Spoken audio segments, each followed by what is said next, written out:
AG. Hey, listen, you know what, man? I feel like for our guests need some theme music. Like Right. when you got certain legends on the show, that's a different vibe. On today's show, we got a Lyndon, New Jersey native, Street and Smith All-American, Reebok National Slam Dunk Champion, played college ball at Rutgers University, played pro ball in the USBL. And get this, he is not only a part of, but he is the originator OG. of the original team of the AND1 Mix Tape Huh. Tour. You know what? I think he also writes books too. You know, I'm just saying, Yeah. I think he writes books too. He's an entrepreneur and co-founder of Ball for Real and SKY Sky Streetball Syndicate, and he is the founder of the Black Top Streetball Foundation. I mean, he just got so much going on with his life. But we want to welcome to the show. We're going to give y'all his street name because today on the Hoop Dreams podcast, we got the one, The the only. only, the main event. Welcome to the show, my Welcome, brother. man. Blessings. Thank you for having me, man. Hey, man, I love that intro. Thank you. Man, let me tell you something. First of all, I just got to put this out here. Agee and I, we both saw the AND1 doc they put out, man, a while ago. And just to, like, I remember you guys coming to Chicago, going to UIC, doing y'all thing, man. Just, y'all took a generation of guys that probably would have never had an opportunity, man, to get to that next level. And y'all made superstars, man. So my first question, we typically ask a different question, but my first question is, man, you being a leader in that movement, man, how does that make you feel knowing that your history in the game of basketball is solidified, man? How does that make you feel? It made me feel great, especially when you're going through that time. You're not thinking about that. You just think about playing ball. You think about leaving it all on the court. So when you sit back at 50 years old and you're like, wow, what we did on the court and was able to take around the world, and the emails and messages we be getting on and off the court, the way we was able to share the culture, it's almost an overwhelming feeling, because the feeling that going into the actual situation, you're not really looking for no feeling. You're just looking for people to say, yo, it was some guys here that was crazy. Like, well, that kid right there was crazy. He was dunking, he was doing everything, diving on the floor. So, I just feel blessed. And I thank the creator for using me in that way. Yes. Absolutely. Well, listen, man, we're gonna get into all of that, but I want to start our show off this way, man. Take us back to Lyndon, New Jersey in the 80s, the 90s. What was it like growing up, man?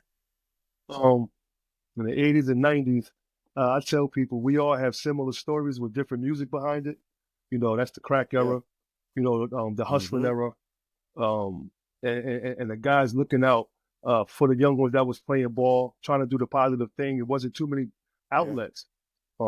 Playing basketball at that time, going to your local neighborhood. Mine was 4-4 Park, in Lyndon, New Jersey. We call LND 07036, by way of Elizabeth, New Jersey. Scott, the best of both worlds. It was rough. We didn't have too many distractions, but it was human. It was real blue checks. It was real followers. It was real likes, like right there in your face, and we had to choose. And if you didn't have guidance, we could have made different choices. For me, basketball became a safe haven. The parks became a safe haven. It was a way to escape whatever we was going through. Out there was no worrying about if we was going to eat at night. There was no listening to mom or pop or whoever, or grandma, whoever arguing, or it wasn't. You just out there. And for me, it was a canvas where I displayed plenty of different art forms. Some was abstract, but it was a getaway for me. Man. New Jersey, hey, they call that. Is that Brick City? Brick City is like one of our neighboring towns. Brick City is definitely thorough. I actually got my opportunity to play when I started playing basketball. My cousin Brian Crawford talked about my AAU days around that time, playing for North Rams.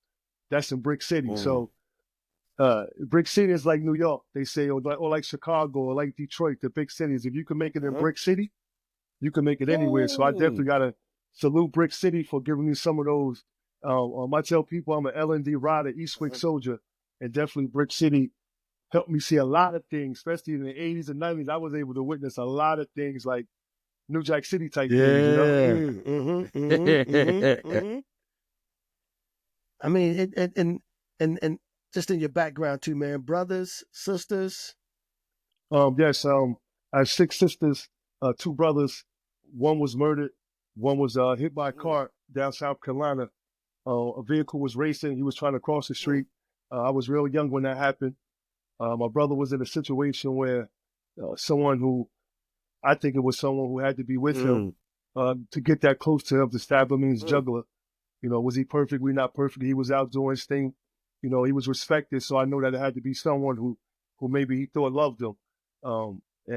That's how I lost some of my sisters. Love them all. I'm from South Carolina, where John Morant, Ray Allen's from. So I have siblings in South Carolina and New Jersey. They all different. I love them all. And like I say, I wouldn't be who I am today without my sisters. Man, our condolences goes out to your brother, man. Rest in peace for sure, man. And, you know, out of all of them, did you all play sports? Like, who put that ball in your hand? Oh man, that's an interesting story. When I was young, I played different sports. So my background, real quick, is my mom was a model, my dad was a boxer. So they never lived together. So in my upbringing in Elizabeth, New Jersey, it was straight up martial arts and boxing. That was my background. That was where, if I was going to go into anything, it would have been one of the two. At that time, it wasn't cool to be a model. You know what I mean? It wasn't no ads, nothing like that, none of that stuff. So my mom even tried, God bless her, my mom even tried to get me on a Gerber, like a Gerber baby. And they remember that? They was like, well, this baby is too, like, he's just too big. You know, say like he can't be one of the pictures on the Gerber baby. It's like he's a baby. So being young, I played different sports. Shout out to my God rest her, my stepmom, Skeetsy, who was my father's wife at the time. She had me under her wing going, and she was into the education system. Security guard, very, very well respected. And I would go to the school with her, and she had me playing different sports, baseball, knock hockey, just being a kid, little basketball. And one thing about basketball was I had to learn how to play basketball. But in between learning how to play basketball, before that, I was just a regular kid going to the park to play free fall football, going up to the school 5 to play stickball. Just the average kid running around. I'm from what I think y'all was from as well. See, we from an era where that village, so I had to be home when the street lights come on. Not just only home, not just on the porch, but in the house. Remembering the commercials coming on, where's your child at? Absolutely. It's 10 o'clock. Remembering things like this is your brain on drugs. So this is all happening during these times. And I'm just a kid going from different park, all day, not knowing, honing my skills. So when I was down South Carolina with my mom, like I said, my mom was from South Carolina and my father was from here. So I lived with her, and that's how I got a chance to become very good friends with Ray Allen. I met him in a summer school. My cousins was at Hillcrest at the time. My first job down there was picking cucumbers, 25 cents a bucket. So I'm getting the best of, as a kid, I'm getting the best of these different demographic things, cultural things, actually. Remembering the nights where, at the time, I didn't know, my mom used to go to bingo a lot. And she would give me my 8 quarters. I go play the Pac-Man and the different games they had. And some nights at the time, I'm not knowing what's going on. My sister's there with us, but some nights I would know as I look back, we had some better nights than others. I knew that she won. I played the game a little bit more, but we never missed the mill. We never missed the mill. So just being that kid, and the reason why I had to come back to New Jersey was my mom was in school more than I was. It was like she was going to school because I was getting in trouble. My father came down and picked me up, came to Jersey, introduced me to Jersey. I'm in Elizabeth. Now I go out for the team. Now living with my dad was totally different. Stand up, straight up, come from a family of 10, 5 brothers, 5 sisters, stern family, the Dixons. No nonsense, part of the Black Panther, straight up devil, like straight up devil, retired 32 years, a longshoreman. But between that, he had different lumber, he did that. So he was a hardworking man, but very, very well respected. Very well respected. So living with him was a little bit different. My school 20, God rest Miss Thelma, she heard, these are people I'm naming who played an integral part of my life. The school was right across the street from me. And my dad, before he get up, let's say school started at 8, he got me up at 6. I'm like, man, it's school right across the street, but I couldn't tell him that. I had the utmost respect for him. That's my hero. That's my God, So I'm like, wow.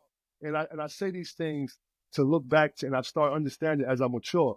So when I started taking basketball serious so in 6th grade, I wound up going to a school called Grover Cleveland. My aunt was the principal. So I'm like, all right, I'm going to be a shoo-in. Now, all of this time, I'm playing a little AAU.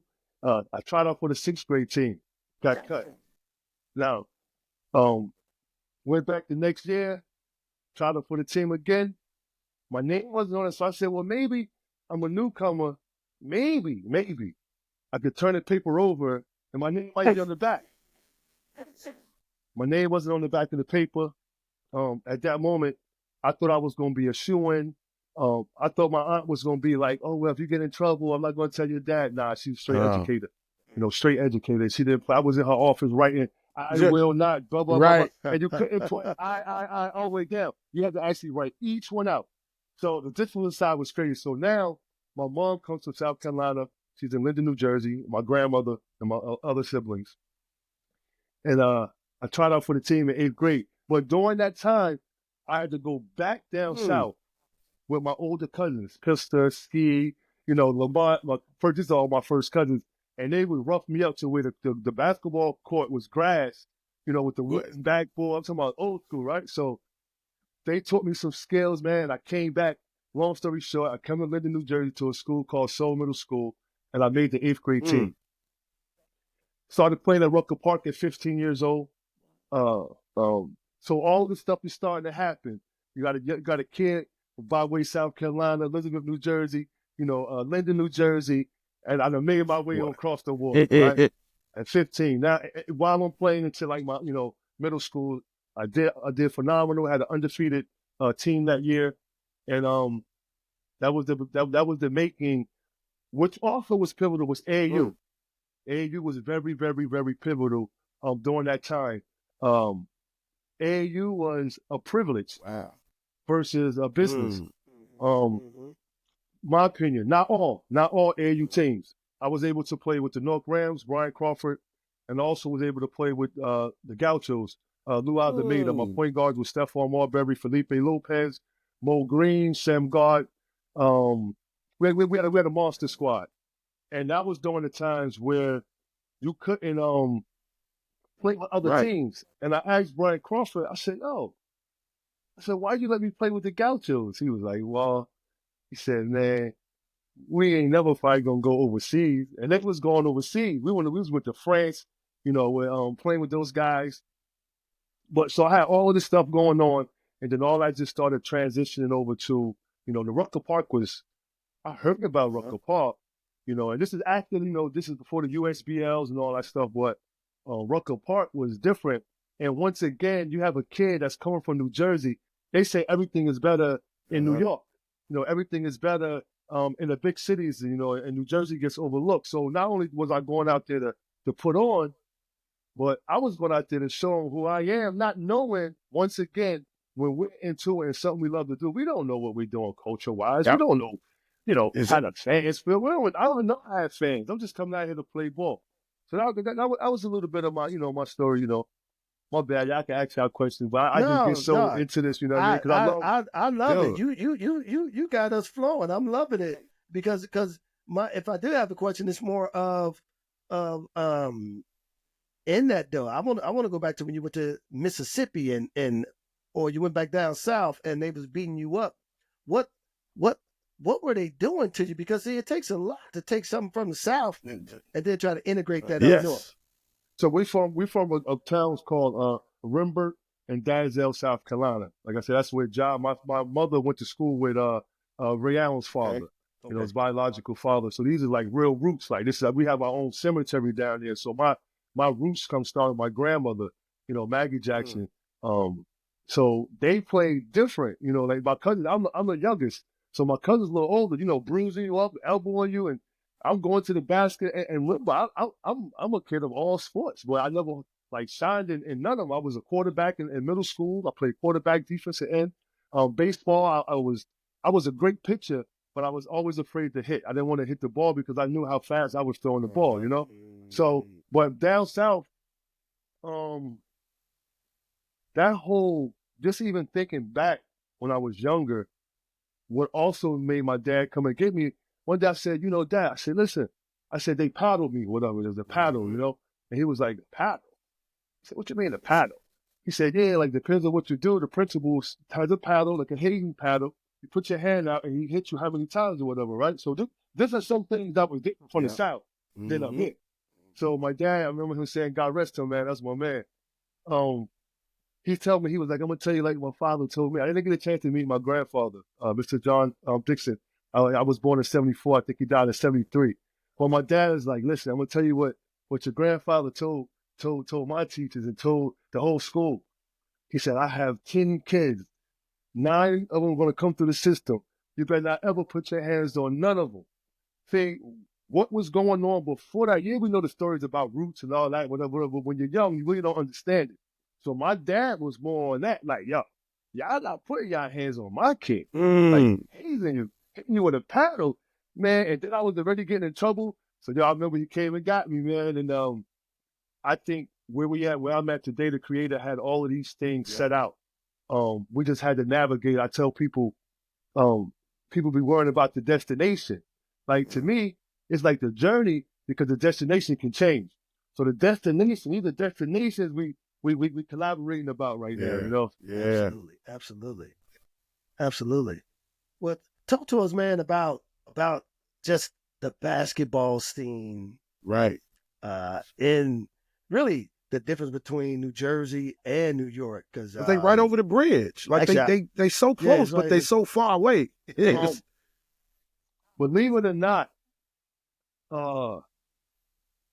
yeah, remember we from an era of basketball. No diss to nobody, no disrespect. Like they say, respectfully. You know what I'm saying? We learned, you know, it wasn't all these parachutes, cones, and all that. You know what I mean? You got, you know, timing. You got the manager over here. You got the, you know, the trainer over here. We ain't had none of that. Like I said, we learned from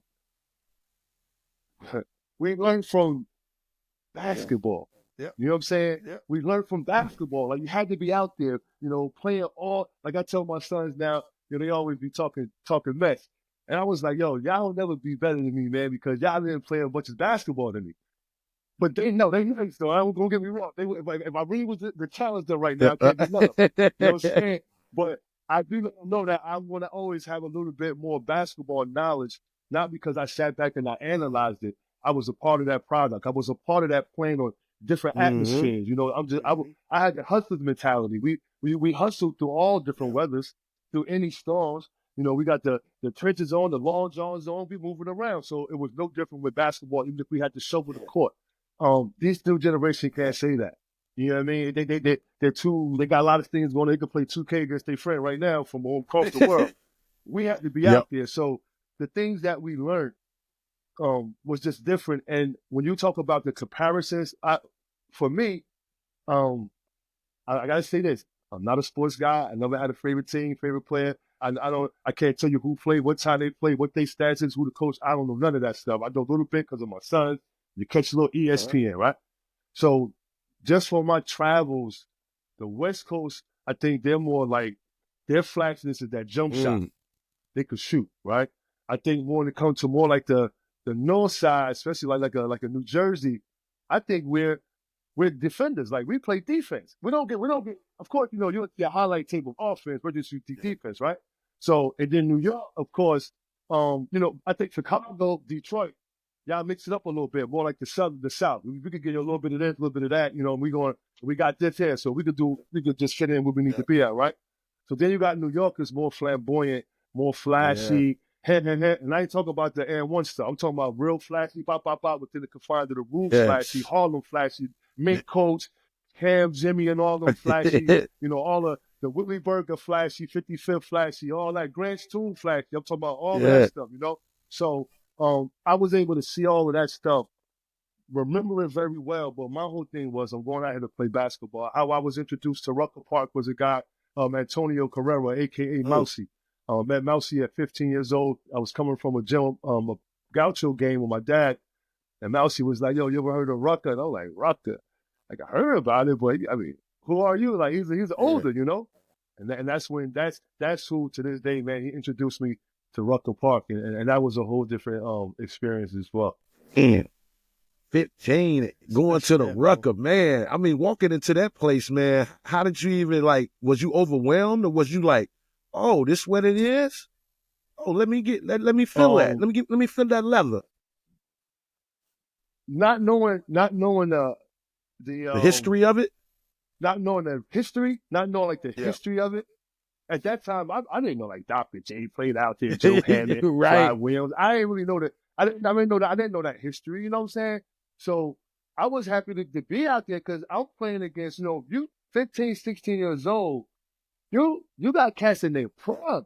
That's like I played against some of the illest jokers. Like, you know what I'm saying? That's why it would be hard to be like, yo, who the best show? I would be fronting. Like I play, like those big cities, man. What I do realize is, but once again, at that moment, you're not realizing it. I don't got no VR glasses and all that. I can see the future. Like, I'm actually there. Like, every single day that they walk outside is competition. You're talking about, you're not building this way, you're building this way. So, I remember now, the era, every court was packed.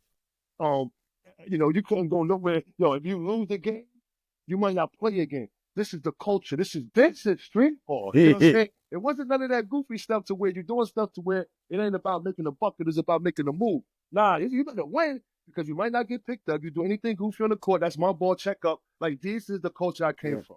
I came from that culture of that streetball, man. And Rutgers Park at that time was the main stage. But I played at Dykeman. I played at Calibre. I played at Kingdom. I played at Soul in the Hole.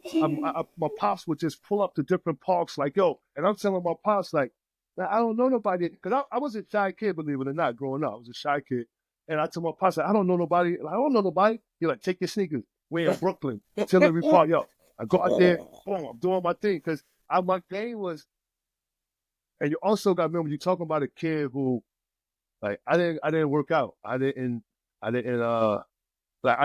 I was just going off of my natural ability. And remember, I had to learn how to do something. So it's like when you have to learn how to do something, I like to, like, if I buy something, right? You know, everything nowadays comes with instructions. And I'll be like, I'm not going to read the instructions because I know if I do it on my own, even if I mess up, I'm going to be nice at this. I don't need the instructions. Yeah. You know what I mean? So it's kind of different because you're navigating through this joint and you're navigating as a kid, a kid playing basketball, and you don't know that you're playing for a name. That's also in New York. Like, I don't know that they was going to be calling me a kid from Wawa from across the water. And then it went from that to coming to tracks, and then it went to that to the main event. You don't know these things. I have no clue about this stuff. I didn't say that. I'm not self-named. I didn't get my, like, they didn't like me because of likes. It wasn't no social media. So my thing is, we that right here, we that last, what they say, the dying breed, the last of the Mohegans, the last of the real. And the blessing about it is, we're going to be able to see is spin the block. Remember, the creators spin the block too. Everything comes back around, and we still here. So we spin that block, then we spin back around to the real basketball. Hey, man, let me tell you, check it out. So my first introduction into the Rutgers, I'm playing out there for the Long Island Surf. Guess who's on my squad? And the hold on. You was with wait a minute. Long Island Surf. I went over there for a minute. But you was with the coach who played in the NBA. George Johnson. I was with George Johnson and Cornbread Maxwell. They was my two coaches. Oh, 52.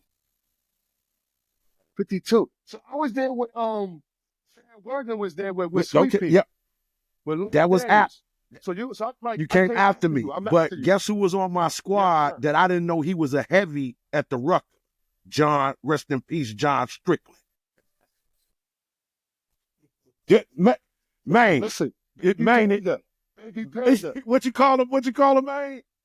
Baby Panda, the franchise. Yo, finish your breakfast. That's where Jay-Z got that from. Because John used to always say, like, he told, like, finish your breakfast. So when Jay-Z said finish your breakfast, because if you miss a layup, Big Trick will always be like, yo, finish your breakfast. Yo, oh, man. I played with John. Oh, so you were there. So John said, yo, Agee, come after practice one day. He said, come on, I got a game. I'm like, where at? He say, in the city. So, we out in Long Island, so we got to take, he got a car or whatever. But first time we walk in the Ruck, he's like, yeah, that's my man from Chicago. It's Arthur. He played with me on USBL. Immediately, everybody start giving this dude straight love. Like, yo, Strick, yo, hey, what I'm talking about? He was the man out there, bro. Humble. But yo, Baby John, always, now he had plenty of names, man, that he held up to everything, man. Like, that's what I love. And knowing y'all story, man, and I'm so humble. And once again, I thank my manager, Miss Rachel, because going through this process, like I said, you don't have no manager, you have no team, you're moving around and stuff. The thing I like about her is that she played basketball. You know what I'm saying? She was dope in basketball. So she understands it, and then watching it and able to be like, yo, man, you should be doing this. Because she helped spark the fire, my family, we all, my partner, my business partner, Mark, Bullock, a couple people pushed the button, start the fire, because I was like, yo, I'm cool with what I love to do, man, is give back. I'm a humanitarian. Give back to communities, man. Give back to the youth. Give advice through my experiences, So I'm cool with that, because I look at it and say, listen, man, everybody wanted us to go to the NBA, but who get the last and final say? Did we do everything that we were supposed to do to go to the NBA? I know I didn't do everything I was supposed to do if you want to traditionally go that route, but I'm still not going to let them dictate where the best is at. The best is right here. They're looking at the best. Just because we had a different path or went different paths, we wanted to be in the NBA, but at the end of the day, we created our own avenue, and the God chose us to be able to do this right here. This right here is going to last in an NBA shot. And no knock to them. My kids want to go to the NBA. My nephews want to go to the NBA. My nieces want to go to the WNBA. So I'm telling you our story. This is our story. This is what we had to go through. And I can tell you this, and I'm going to tell y'all to the athletes. If you want to be like me and just go off your natural ability, when you run across a person who has natural ability and also work out, you're going to have to get right. And I'm going to tell y'all who that was for me. A guy named Roderick Rhodes. Went to St. Anthony's, played with Mr. Hurley. Like, it's certain jokers, I played with Terry DeHare and them. You know what I mean? Those guys was older than me, but I was young playing. So, get right. And you could do all of the stuff they got, shooting the block like a brick and all that. You can do all of that stuff if that's what you think you're going to have to do. But I tell you like this. Opponents are competitors waiting for a chance to steal yours. And the only difference is going to be what will you do? And I'm talking about on the court and off the court, because we're going to be human beings longer than we're going to be life. We're just using what we learned in basketball, which I call ball for life, learning life experiences through ball. What got us here today is our stories. We understand it. So being that we understand it, if something is broke, we can't worry about the government. The government is dealing with our issues statistically. We're going to be dealing with our issues if we was there. Rachel, I didn't know. She told me she played ball. She was like, I met William Gates before. I'm like, get out of here. Dude, she sent me a picture. She still had the picture of her meeting William Gates, this guy. I'm like, wow. I sent it to Will. I say, Will, look, you remember this? I want to ask you this, man. Man, just hearing you, man. You got this next level thinking about you too, man. Were you always like this? Were you always conscious like this? No, like not really conscious, but I what they call the old soul. I was afraid to I would never think I'd be going around doing like lecture speeches and town hall meetings, and I gotta thank that to my publicist. I used to stutter or mess up a word, right? And it should be like, hey, It's okay. It's a human error. Versus reading off a script, and I don't know nobody that read off a script and then doing the AND1 stuff at the time. You know, my wife, Mona, she'd be like, stop saying, know what I'm saying. So I had different people who's guided me through this, but like when I was younger and all that, nah, like I was just a kid. I was moving around, you know, I was moving around like, you know, like I say, if it was etched in stone that we had to go the traditional route to go to that next level, it's so many different things that I blame myself. Because it wasn't all about the talent. It's like they wanted you to go a certain way. You had to have a certain thing. The SAT. Come to realize, I think that was something called the stupid A test. You know, because right? we didn't get an academic scholarship, right? We didn't get an academic scholarship. We got an athletic scholarship. So now all of our people who we want to look up to and be like the Dominique Wilkins, you know, the Dr. J's, you know, the Michael Jordans, right? We got an opportunity to see their attributes. Their attributes was on the basketball court that we can see. We didn't see how he was getting good grades. We didn't see what their high school grades was like. We didn't get privy to that. We just was told that that's the right thing to do. But sometimes some have to be pushed a little bit different. You know, going into the school and stuff now, and they say, well, this kid is a bad student. And I go a little further than that. What's his household like? Did he or she eat last night? If I can eat, I'm going to be a disruption. You know, so I was one on both sides. I did just enough. I did just enough to try the traditional route. The traditional route just wasn't traditionally for me. You know what I'm saying? I wasn't dumb. I wasn't stupid. I just wasn't going to class. And that was when they was cracking down on just passing you by. Pass them on through. We would get to tell into that era right there. Like, if we would have, I don't know if it's good or bad, but at that 90s and all that was out the window. ACT, SAT, the average kid couldn't afford it to even get to study on the SAT. My pops had to spend $1,500 to do the Phoenix review. I had to go over here and do stuff over here, and I had to take it. That was one of the most things that kept a lot of us back. And going through that traditional journey, there wasn't too many other things that we could do. So what we're doing, we give other things that people can do, you know. So I salute y'all, man. No, that's real. No, that's real there, man. Even though you said you didn't do things traditional, I'm gonna tell you this: your game was nothing far from traditional, because you was killing in high school, all-time leading scorer. You go to Rutgers University, you put in and work you had there. to read and write to get at Rutgers University. Oh, absolutely. Oh, but what I want to ask you is, man, that transition though, when you was in high school, is that where the dream started for you? To be honest, I get asked that question a lot. What was the dream? To make the NBA. Yo, to make that goal. You know what the dream was? What's the goal? No, I'm asking. I'm not saying this like I'm not getting paid to say this. You know what my dream was? It was the hoop. It was the hoop dream. I wasn't. I tell you, I wasn't that kid like, yo, I want to go to the NBA. I said it earlier. And I like to go to the NBA. Yeah. Well, the people wanted me to go to the NBA more than I even contributed to go to the NBA. So when you look at the whole scope of things, somebody wasn't letting the game because my dream was hoops. Hoop dream was my dream. Hoop dream is every kid who don't get an opportunity to make it to what they call the best in the world, the NBA. But what we're doing is giving them another way and another avenue to take care of their family, and it all came from that dream. Wow. To look at it that way is real, bro.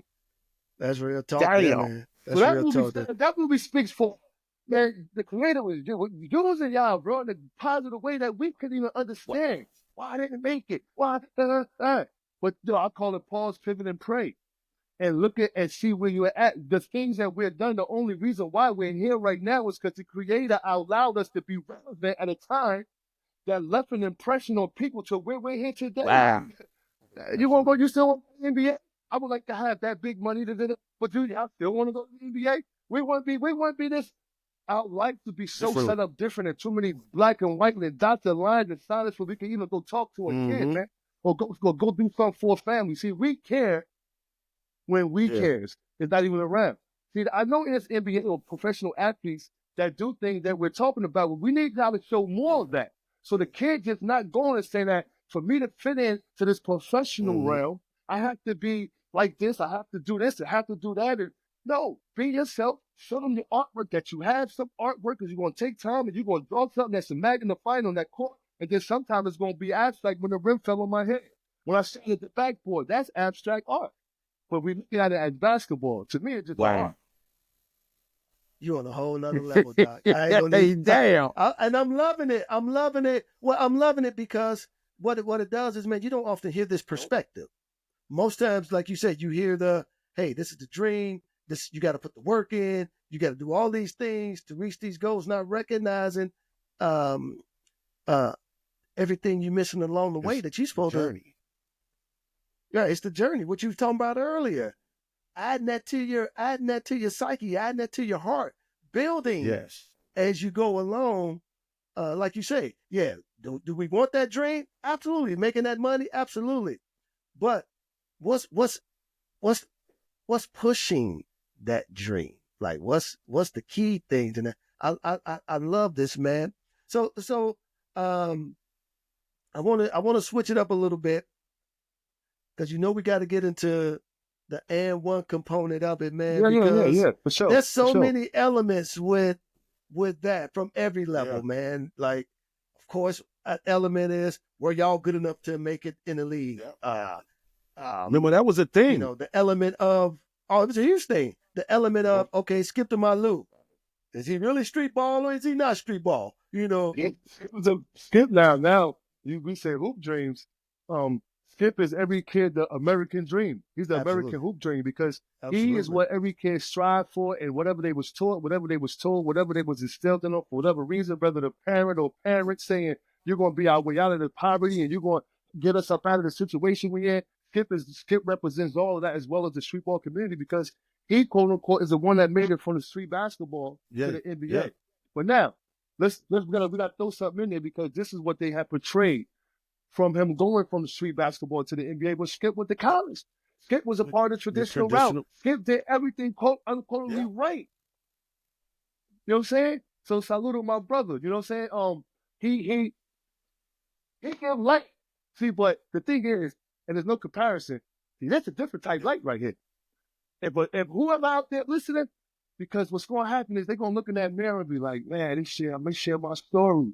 But they gave me something else to think about because sometimes when people make it to a level of success, whatever they think that level of success is, they feel as though that what they went through, the next one should go through. Nah, my story different. I want to share y'all and tell y'all more about what I had to go through, what I had to endure. I like what y'all asked me about what was going on. Who was the president at that time? What was it? Was it inflation? How much was the eggs? Like, these are the things that you navigate through that journey. Absolutely. So our story is going to always be different because the perception, the people, our fans, even those that we may have let down, they wanted us to be somewhere, not knowing that there is a specific journey that we have to take to get to that particular destination. But that's not the destination. Yep. That was our final destination. We wouldn't be here right now. So we're proof shot and a testimony that it's different. Destination is different, but we are a part of the destination, man. We are and been a part of creating that dream, man, which is the hoop dream. The players' dream. Their dream and the way society have it and the way that the mechanical machine have it is that you are no one unless you succeed to that level. They have made it to where you could be 50-0 in boxing. If you lose one time, we all will remember you for the loss. But guess what? They can't do that with individuals like us. Yeah. Every loss is a game. Every loss is an experience. Every loss got us to where we at right now. We got blue checks. We got shares. We got likes. We got all that in real time. Wow. He's speaking right here. Truth, and there's many others like us. He's speaking truth, though. I ain't sure you speaking truth because you know what? As you were saying that, man, you know who came to my mind? And he's getting ready to play in the Super Bowl right now, man. I was thinking about Jalen Hurts and how his journey, he lost 2 games in his college career. And they was ready to write this dude off, man. 2 games in his college career. And now he's getting ready to play in the Super Bowl, man. I mean, you're right. Our stories are our stories. But, and this is my question for you, man. And really to help a lot of the listeners out. At what point, though, do you think that we should start writing these stories? Because as we're coming up, like you said earlier, a lot of people putting that ink in your book. You got to do it this way. You got to think this way. I know when I was at St. Joe's, it was, hey, you want to be like Isaiah? Yep. This is what you got to do. This is how you got to talk. This is how you got to dress. At what point do you think we need to start writing our own story? I think, let me say this, the AND1 thing, when you asked me about that, is going to jump to what you're saying. That was a journey. AND1 was a sponsor to the culture. So when you say, oh, I hear people say, oh, AND1 changed the game. Oh, AND1 should be in the Hall of Fame, the Basketball Hall of Fame. Don't forget about the players.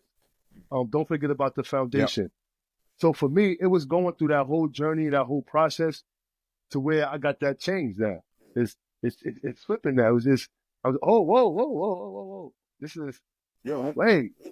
What people really realize is the foundation team that I brought in the idea I gave to that company, it was half man, half amazing. It was Shane Dribble Machine.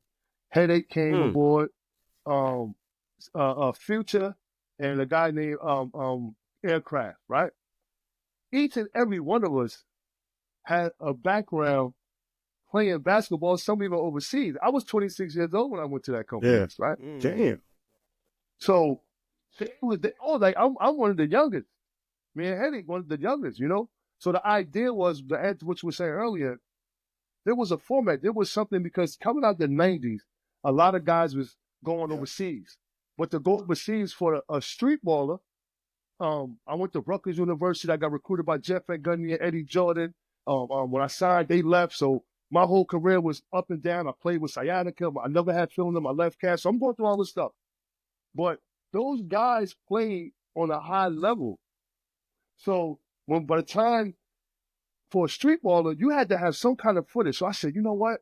Besides me meeting AND1 and they saying, yo, we want all your highlights and we just got to skip to my loot tape. We put out this many copies.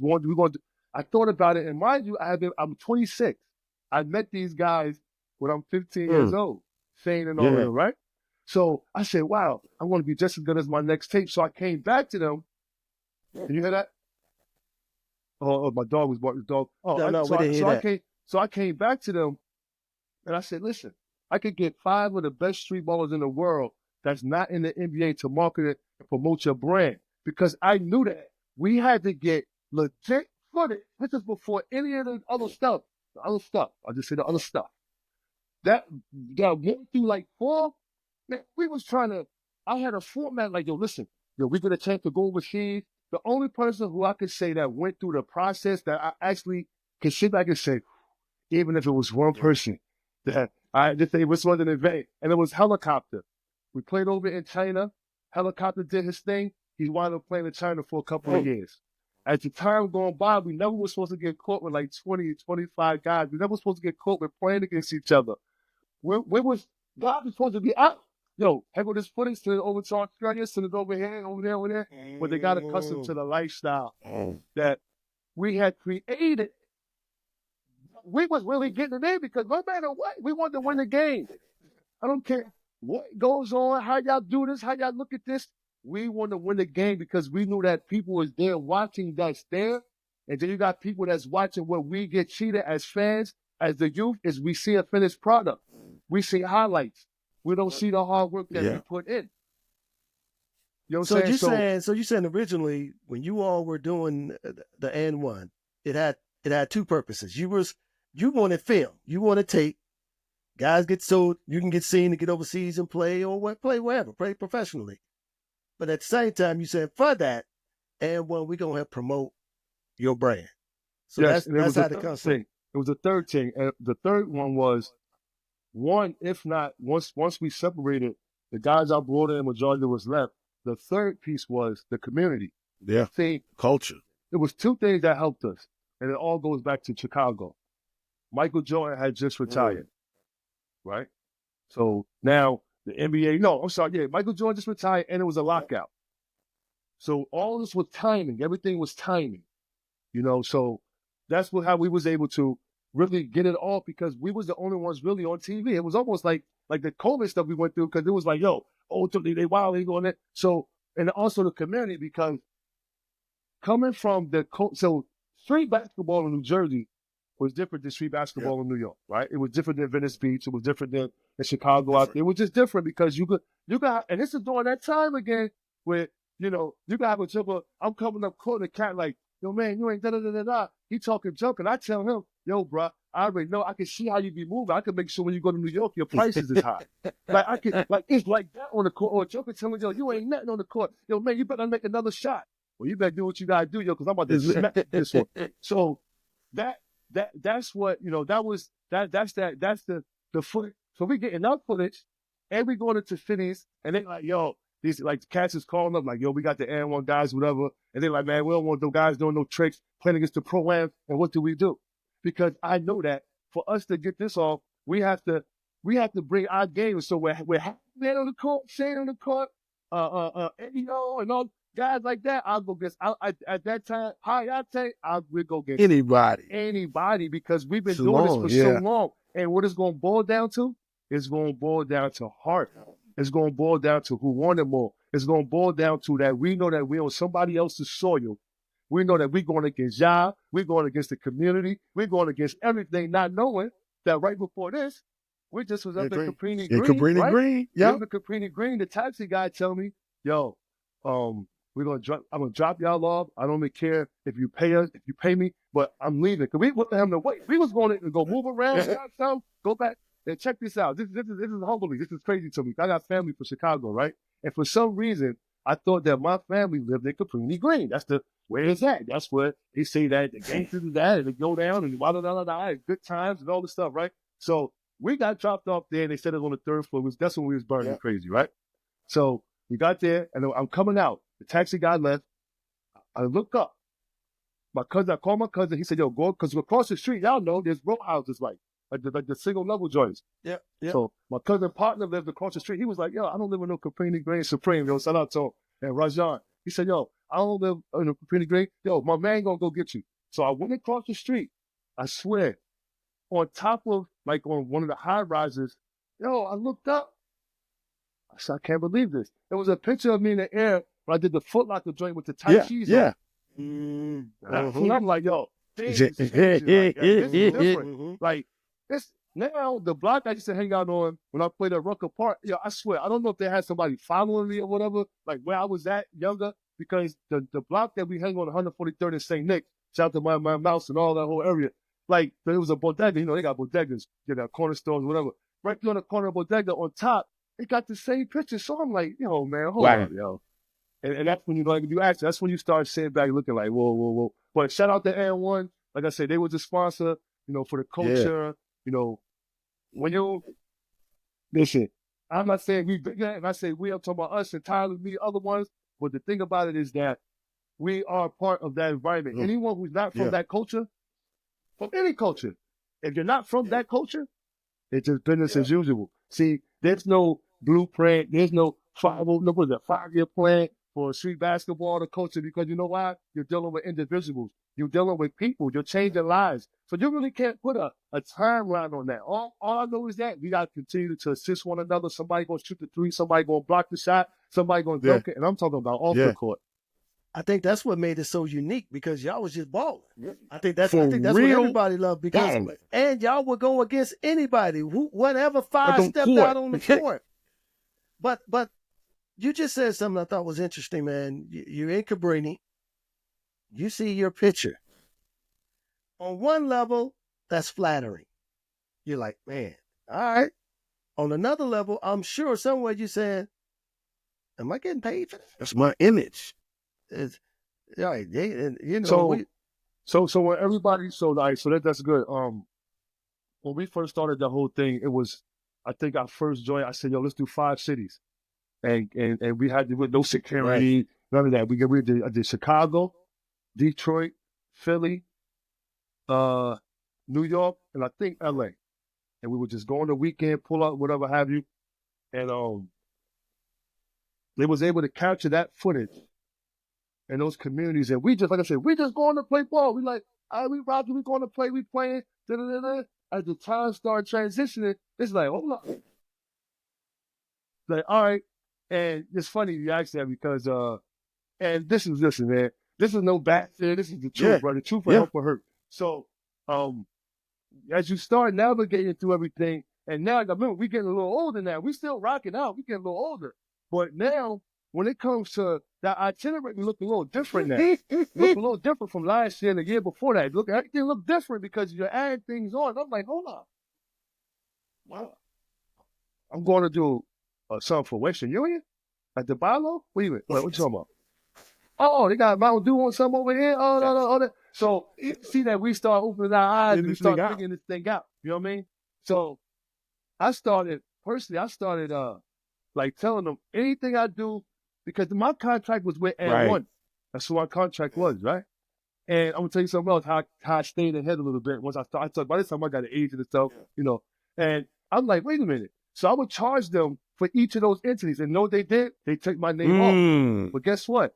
I tell them, yo, if you have to call me and you gotta come back and see me for something y'all knew y'all just supposed to put me down on, I gotta charge double now.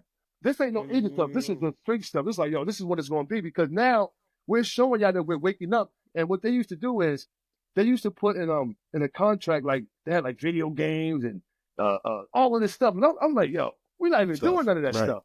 So my agent knew Eugene to put me in. Shout out to him. He'd be like, oh no, we're just gonna take that out. But they really were just keeping us abreast of what was going on. Thankful to them, as well as the things that we contributed to the culture, to that brand.